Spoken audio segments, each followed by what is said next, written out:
स्वागत, खुशामदीद, welcome to Suhana Safar with Annu Kapoor, only on 92.7 big FM पर।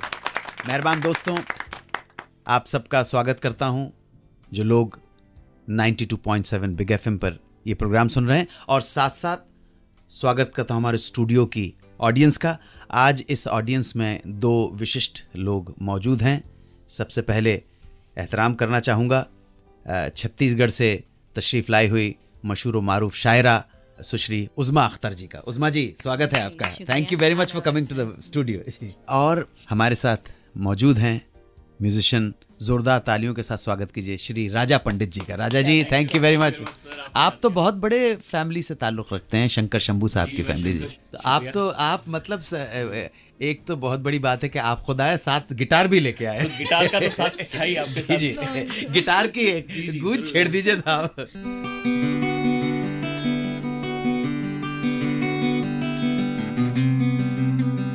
ये तार जब छिड़े हैं, इन्हीं के साथ कुछ दास्तानें सुनाऊंगा मैं आपको।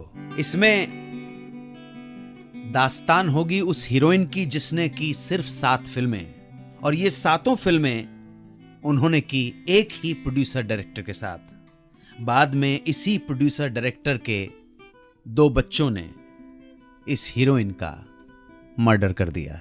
कौन थी वो, पता चलेगा आज के शो में। इसके अलावा आज मैं बताऊंगा ओपी नैयर की जिंदगी के उस पार्ट के बारे में जो शायद ही किसी को मालूम हो, जिसके लाखों करोड़ों चाहने वाले हों, फिल्म इंडस्ट्री में सैकड़ों यार हों, मगर कोई भी उसके अंतिम दर्शन नहीं कर पाए। क्यों उसकी मौत की खबर उसके अंतिम संस्कार के बाद जमाने को दी गई? कौन था वो? कौन थी वो अजीम शख्सियत? ये किस्सा भी आज की महफिल में। सबसे पहले बात करते हैं प्रोड्यूसर डायरेक्टर केदार शर्मा जी की। केदार शर्मा जी ने हिंदी सिनेमा के जिन सितारों को ब्रेक दिया, वो नाम मैं आपको बताने जा रहा हूं। गीता बाली, मधुबाला, राज कपूर, माला सिन्हा, भारत भूषण और तनुजा। एक मजेदार किस्सा सुनाने जा रहा हूं, सुनिएगा। केदार जी नई फिल्म के लिए अप्रोच करना चाह रहे थे उस जमाने की सिंगिंग स्टार ग्रेट सुरैया जी को। सुरैया जी के मामू उनका काम देखा करते थे, मतलब मैनेजर, सेक्रेटरी। केदार शर्मा जी ने जब उन्हें अप्रोच किया और कहा कि नई फिल्म में सुरैया जी को लेना चाहते हैं, कहानी सुनाना है, मगर मामा जी ने एकदम बिजनेसमैन की तरह सोचा, जो गलत नहीं था, कि केदार जी की फिल्मों के बजट थोड़े से कम हुआ करते हैं, तो सुरैया की जो मार्केट प्राइस है वो दे नहीं पाएंगे, तो मामला जमेगा ही नहीं। इसलिए उन्होंने केदार शर्मा जी को ज्यादा भाव नहीं दिया। जब भी शर्मा जी पूछते तो कह देते कि अभी सुरैया बिजी है, वक्त मिलते ही मुलाकात करवाता हूं। ऐसे ही वो काफी वक्त तक टालते रहे। हफ्तों बीत गए, महीनों हो गए, और अब केदार जी के सब्र का बांध टूट गया और उन्होंने फैसला कर लिया कि वो मामा जी का पत्ता कट करके खुद ही सुरैया जी से इस बारे में डायरेक्ट बात करेंगे। और यही सोचकर, मन बनाकर, वो एक दिन कुछ पैसे बैग में रखकर साइन करने के मूड से सुरैया जी के मरीन ड्राइव वाले फ्लैट में पहुंच गए। घर की घंटी बजाई, दरवाजा खुला, मालूम हुआ कि सुरैया जी तो घर में नहीं है, लेकिन मामू हैं।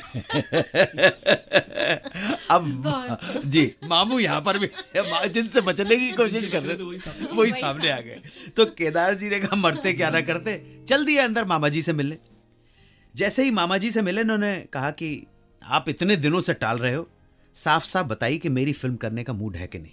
मामा जी ने कहा कि केदार साहब, बात ऐसी है कि आजकल सुरैया का जो मार्केट प्राइस है वो आपकी फिल्मों के बजट के हिसाब से बहुत ज्यादा है। आपके लिए उन्हें साइन करना भारी पड़ जाएगा। You can't afford her.